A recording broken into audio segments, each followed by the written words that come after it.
Peace and assalamu alaikum, everybody. How y'all doing? So, I try to get right into it with these videos. So, my eldest child is 29, inshallah. He'll be 30 at the end of May, which is so nuts, so crazy. And,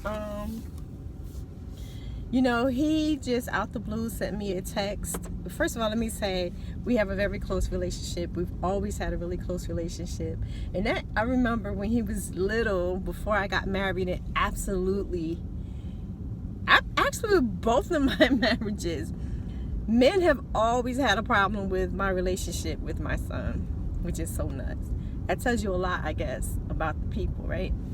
But so he and I, we have a really close relationship, and actually I think I have close relationships with all my children, mashallah.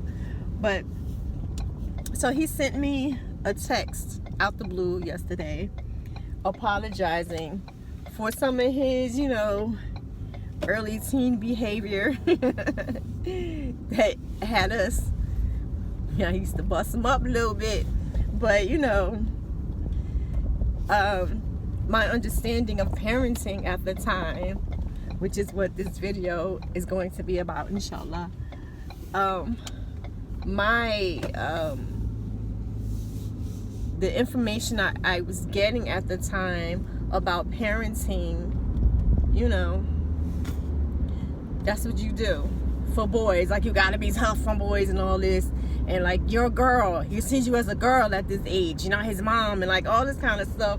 All this information I was getting from toxic ass men, but me not knowing and me not being confident in my own self, and also him, my child, and all that. And I mean, not for nothing, I was young.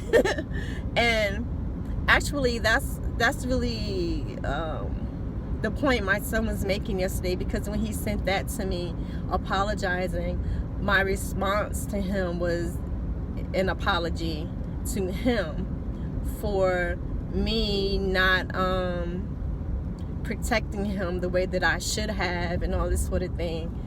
And he was like, you were basically a kid, like you didn't know yourself. Which absolutely is true, but by the same token, I don't know, that's not good enough for me, because I wish I had known the things that I know now, or that I learned definitely by my fourth child. I was more confident and was kind of like, screw y'all, I don't care what you gotta say. But, it wasn't like that. So let me say, my very first problem, my first mistake, of course, was the men that I had children by. Like, truly. So when my first son's dad, and I'll say, on one hand, me getting pregnant was my first two times, especially, which just happened to be my sons. But my first two times, it was like basically accidentally, I guess. So far as, I'll say, I have this philosophy or this idea that if you ain't use protection, yeah, you were trying to get pregnant. So I'll put that out there first. But with my first son, I'm the eldest of 7 children. My early years of life my early years of life was taking care of children. I can remember being such a young child, maybe like 3, 4, something like that, and my mom and I watching a show or video or something of a woman having a baby. Like, I remember her hairy vagina and everything, and I was just so taken by the whole idea of birth. And I've just always, since I can remember, have been in love with the idea of children and babies. And I can remember my stepfather all but cussed my butt out one time, because he and I had crazy conflict for a while there. And me shouting at him, I'm gonna have a baby. He was like, not in this damn house. Mind you, I was like 13. I don't know, that teenage angst be like way over there somewhere. But I say all that to say I always wanted a child. And so with my first son, the idea of having a child was never too far away in my mind. Although I wasn't trying, I got pregnant, and I was thrilled to pieces. And Lord have mercy, I used to hold him all the time as a baby. I've never been one of those people, you know how at least in the black community, black American community, I'll say, they're very like, don't hold your baby, you're gonna spoil the baby, honey. And I used to get told that too by his paternal grandmother. But I'm holding my baby, and I've always held my babies. I wore my babies, all that kind of thing. And back in the day, all that stuff was not popularized. Once it started becoming sort of popular or making its way into the mainstream, they used to call it attachment parenting. But I mean, that's when my eldest was about 8 or 10 by that time.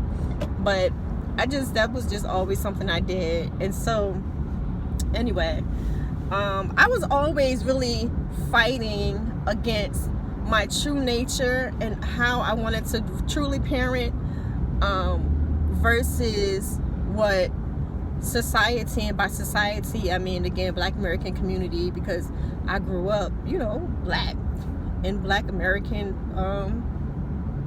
that's my people.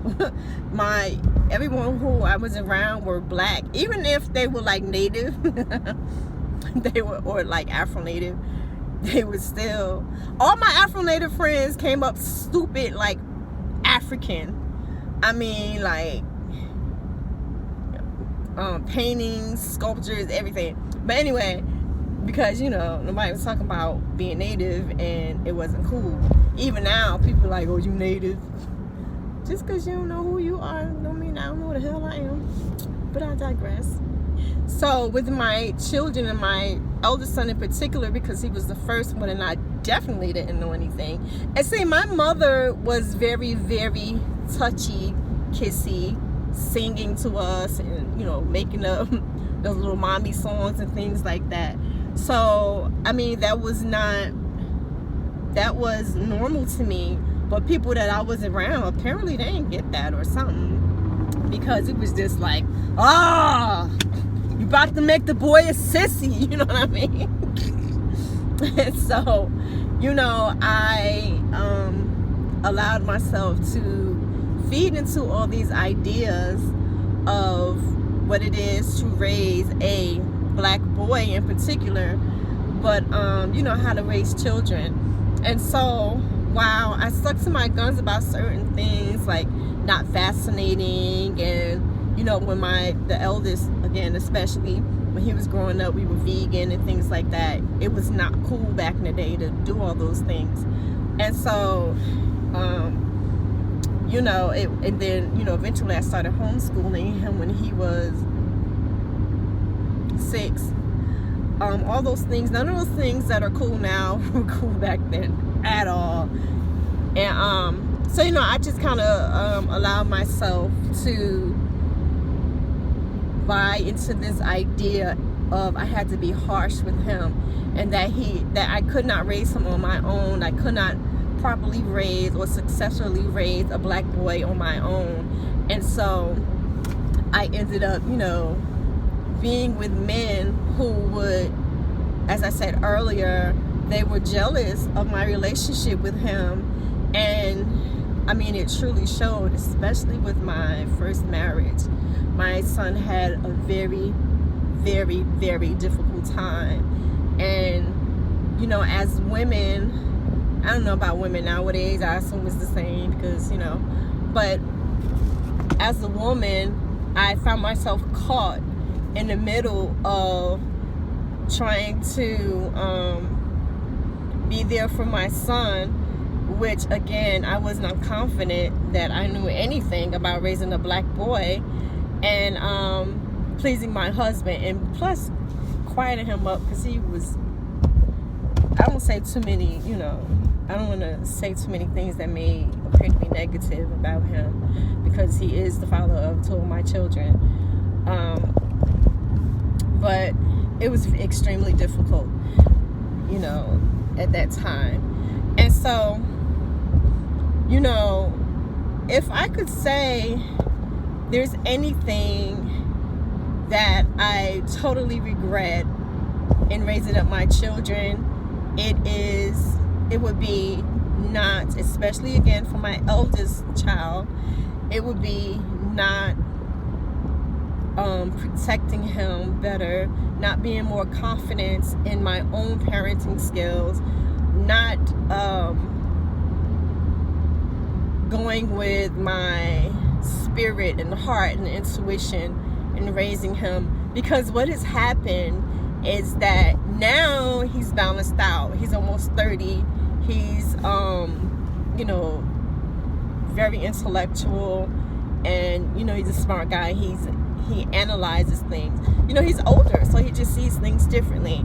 But I remember when he was a teen, maybe about 15, 16, he really felt like I was putting my husband in front of him, which it wasn't that. In fact, there were times that, you know, my ex-husband and I would get into it, but I didn't grow up, even though my ex-husband, this is not his experience, but I grew up in my household. I never saw my mother and stepfather argue or fuss or anything. As I said in another video long ago, there were 2 times that I remember ever seeing that, and each time my mother was the one spazzing out on my stepdad, and that was absolutely not her character, so he screwed up big time. And I remember the first time I was probably about 8 or something like that, and it was so crazy that my mother was spazzing out and my stepdad was laughing, because it was just so comical, like you're really yelling right now. You know what I mean? But so I didn't grow up seeing that. So when I would speak up on my son's behalf or whatever, or any of my children's behalf, it would be in private, because the way I learned is you don't do that in front of the children. And so my son just, you know, thought that I never ever took up for him or anything like that. And it's absolutely not what it was. But although I could have and should have spoken up more, and this is not an excuse or in my own defense or anything like that, but I too was being abused emotionally and stuff. And so I, you know, especially now at 49 and me having been in 2 marriages specifically, but also, you know, a relationship or 2 where the men was just very like rah rah, you know, and it's not really my nature to be like that, but I had to learn to rah rah back, you know what I mean? So now I won't take as much, but I don't even like that, because I don't like having to cuss somebody out. That's like, ugh. But anyway, and I will cut them off if I have to, but I don't like that. But so yeah, I really, if I could do it all over again, absolutely, that is something I would not allow people to come in and, you know, mess that like this would not be a reality. The regret and the reflection and the hope and the wishing would not be a thing, even though my son has made peace with it. I have not made peace with it. And that's absolutely but even back further than that, I would also be far more conscious of who I made babies with. Now, in saying that, you know, I have the children I have and I love and appreciate them, and so you start to think like, well, if you hadn't had them with those guys, they would be different. And I mean, I will love and appreciate them the same, I'm sure. But so, you know, in that regards, okay, thanks, no kids, you know. But by the same token, I see now that my children are all grown except the baby girl, she's 16, mashallah. I see where the negativity has screwed them up in ways. So, like for instance, I don't know where it comes from or whatever, but I suspect that has something to do with it. My children all have anxiety, like all of them. And that's weird because like I don't have anxiety, and I mean, not until I started taking this medication, good God. But I guess also it's a testament of, I don't know, I guess back in the day, unlike now with a lot of people in the younger generation, they seem to be, I don't know, I'm not even going to go there because I don't know. But yeah, they all have anxiety. I know my the eldest son, he for a very long time had anger issues, and I think he still has anger issues. Well, I know, I don't even want to say anger issues. You don't just like get mad over no reason. But definitely anger issues stemmed from those days. Absolutely, because my ex-husband, he just immediately had big issues with him, like immediately, and it was for years. And he actually, and this isn't just me like, oh, mom is coming up with all this stuff. He actually told me verbatim, direct, that he is jealous of my and my son's relationship. He told me this out of his mouth. So this is not just something that I'm, coming up with, pulling out the air. But so yeah, he had anger issues, and then on top of that, coming up in it's so crazy because my son is a lot darker than I am, but he wasn't even this dark until he went to Egypt for a summer when he was 13, and he came back, he was so dark, and then it some of it faded away, but he still remains a few shades darker than he was when he left. And so it's crazy because before he came, he used to get bullied by the kids saying that he wasn't black. And so he thought that, getting darker, the kids would leave him alone. But then they would bully him and beat him up, calling him Haitian. And so we're from an area, North New Jersey, East Orange, Elizabeth, all the area. There are a lot of Haitians. And I used to witness the Haitians being picked on when I was in school. But, which sucks. But, so all those things, my son being bullied, and then when I finally started letting him go about town by himself, like every day he used to get in a fight, and I couldn't understand it. I was like, how do you get in fights every time you go outside? And he was just always in fights. Like they would always come for him, and he started fighting. Now he's excellent at several forms of martial arts, all this kind of thing. But that anger, you know what I mean? And so I see that. My second son, he has the same things. He's also a really good fighter. But and I mean, my family, like my dad used to teach Kung Fu and all that. Both of my parents were black belts and blah, blah, blah. But, so yeah, and then my daughters, they didn't have that experience per se, but the abandonment that they got from their dad affects them deeply, especially my oldest daughter, because she's just very sensitive. Now, and I'm not saying that in a negative sense. Now, it's crazy because I look at myself and compare, and it's like the things I've been through, being, molested when I was 5, being snatched off the street, raped when I was 16, being molested and, like date raped or whatever you want to call it by people that I knew, all in between there, and, just losing my mom, foster homes, all this kind of thing. And I look at her, I'm like, how are you like falling apart over this? Like what I deem to be not really big things going on. And I look at it sometimes and I wonder if that was just like coping mechanisms with trauma that, because of course and I know this already intellectually, of course. She's like, well, I'm not you, and blah, blah, blah. I get it. But, you want your child to be a little tough, because if you can't handle such and such, then such and such going to kill you when you get out there in the streets. So, I know when she and I talk about this, I know a lot of that has to do with her father, because she was like a daddy's girl when she was little. And, and then she saw things happening, toxicity in the household, and so she has those issues, because like I said, he didn't really have a problem with being aggressive or being the way he was in front of the children. And so those things affected her very deeply, very deeply.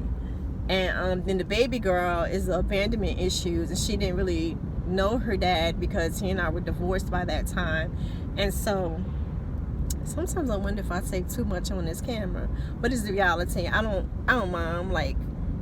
I'm a teacher in a sense, so I'm like, put it out there, it's going to help somebody, inshallah. But and I mean,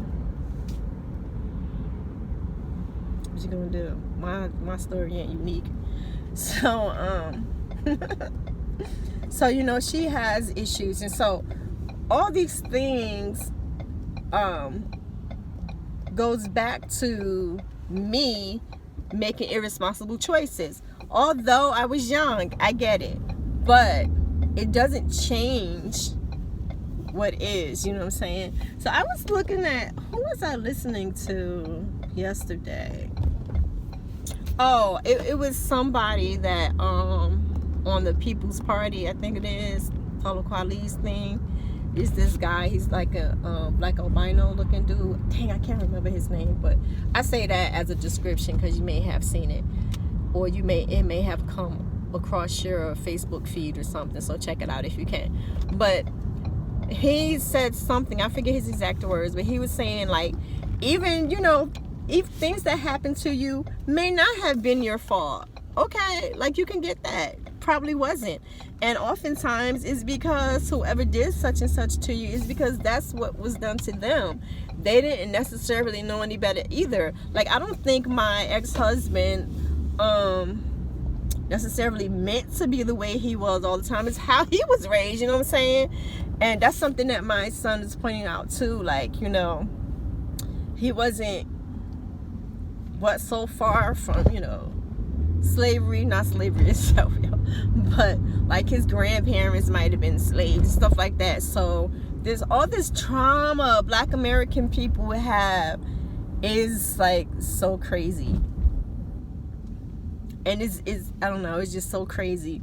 And so we pass it on. But this guy on the Paula Kweli thing was saying, like, okay, you're not at fault for things that happen to you, but it is still your responsibility to move past that, to find ways to heal, to not pass on the trauma, like keep the cycle going and everything. And so one of the things I so wish I could do, like, I've been wanting to adopt for a long time, but I just don't think I can handle it right now, and probably never will, because I'm like 50 in a minute. But I really, really wish that I could have the opportunity to raise children again. Like, I can't take back things, parenting things that my own biological children experienced. And of course, I ain't got no more uterus, so I can't do that again. But I would really like to be able to raise children again, because now I feel like I got it. All right, I know what to do, I know how to be, I know what to give, and I think I could be so beneficial to children, and to help them develop into well-adjusted, hopefully, adults. And but yeah, if I could change anything, it would be choosing far better men than I did. I chose from what I thought was best that was in my environment.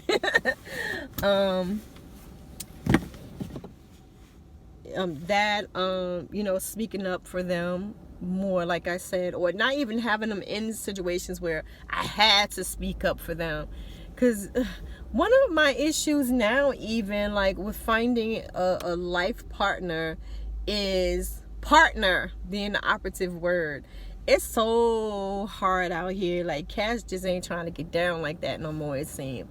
Not people I'm around anyway, or that I know of, or it's just not. And I think the more that we readjust ourselves and our thinkings and our whatever we're going to accept, the more we're not going to have that. But if I could have found a partner right from jump but was I able to find a partner, that would have been dope. A lot of things would have changed or would have been different. But I mean, what can you do when things happen? You can't go back in time and change them. If we could, time just would never go forward, right? So yeah, what's the point of this video? The point of this video is, I hope that if you are in a situation where you're seeing things, toxic, I'll say, situations happening around your children or to your children, I know it's scary moving on sometimes. I've made other videos saying how I finally got the courage to leave my marriage after about 13 years. It's hard. I mean, I had to start from scratch, and alhamdulillah, I'm doing fine, right? But the thing is, you have to be, how they say, courage isn't the absence of fear. It's having the fear but pushing forward anyway. And so I would encourage you to find courage however you can. Don't do it by going to another person right away. Again, I would suggest, don't do it by going to another person because there's safety in that, or whatever the case is. Really try to get out of that situation and make things better for your children. Also, whether you're with someone or not, be true to what your spirit is telling you so far as parenting goes and being there for your children. Screw society. We see just by what's going on in the world, them fools don't know what they talking about either. Follow your gut, I think. Follow your spirit, your intuition, and give that child love and be there for them. Because here's the thing, they're not always going to be young. They're not always going to be children. They're not always going to be able to be manipulated. They're not always going to be voiceless and be afraid to speak up, or it's just not always going to be that way. And you will be confronted with it. But more than anything, they are going to be damaged. It just is. It's a fact. We see it all the time. Toxic people don't become toxic for no reason. They've been hurt. You know how they say, hurt people hurt people. I don't think that's, rule of thumb necessarily, but it certainly has truth in it, lots of truth in it. And so if you try to find a way, because it's just not about you. It's just not.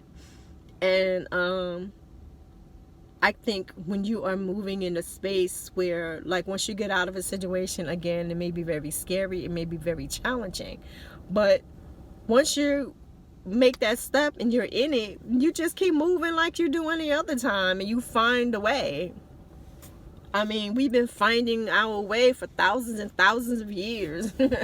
Some cat who, threatening you, or whatever the case is, or that, you got your money and everything wrapped up into, or, you can't make it on your own. Don't be afraid of any of that. There are resources out there. There are ways that you can find most often to move on safely and successfully. So again, I would say, or encourage you to do what's best for your children. And don't let these knucklehead dudes who are insecure, they're narcissistic because they're insecure, they have no control of self, and so they try to control everybody around them. They bully and do all this kind of thing, and then again, one day those children ain't gonna be children no more, and they will confront you, either in a nice way or not so nice. I know both of my sons stepped to my ex-husband, and like, they ain't beat him or nothing like that, but they definitely had their say, especially my eldest son.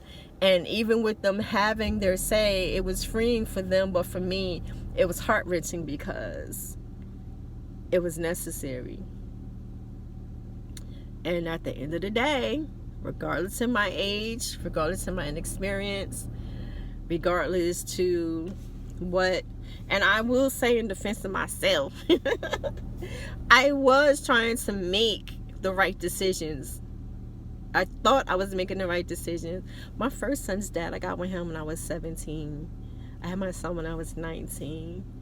My husband I got with when I was 24. They were both a lot older than me. All the guys that I actually tried to have serious relationships with were a lot older than me.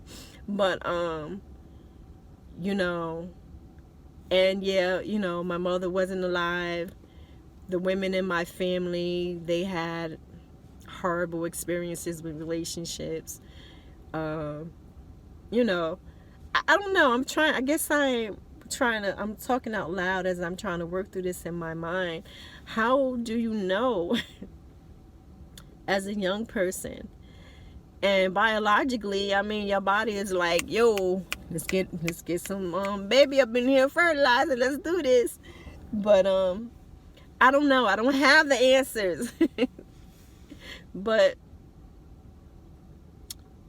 nonetheless, I do encourage you all to take a stance and stand up for your children, if nothing else, the best you can.